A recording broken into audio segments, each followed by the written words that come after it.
Adèle a beau faire, aucun de ces insecticides ne semble avoir d'effet sur les moustiques qui lui empoisonnent la vie, plus qu'à l'accoutumée depuis quelques semaines. On pouvait acheter du timor ou n'importe quoi et on voyait tomber les moustiques. Mais maintenant, tu peux passer ce que tu veux, même le plus cher, et ça ne marche pas comme avant. Elle ne se trompe pas, les produits sont moins efficaces qu'autrefois. Pour cause, ces suceurs de sang ont développé des résistants aux insecticides. Mais pourquoi sont-ils aussi nombreux en ce moment? Parce que simplement la pluviométrie a augmenté. Vous savez, les œufs des moustiques résistent à la dessiccation jusqu'à environ 6 mois.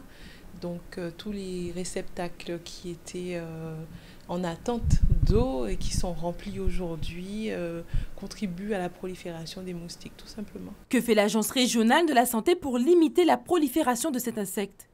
Continuons à enquêter, à diffuser nos messages de prévention auprès de la population, mais vous comprendrez aussi qu'on ne peut pas être derrière chaque habitant. La gestion des gîtes et des encombrants, des gouttières, des fûts, elle revient à chaque individu, donc c'est à chacun d'entretenir son système d'évacuation d'eau pluviale, de couvrir ses fûts, de jeter ou de protéger ses réserves d'eau.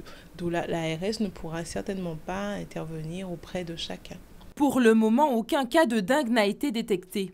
Mais attention, le moustique vecteur de la maladie circule dans nos maisons.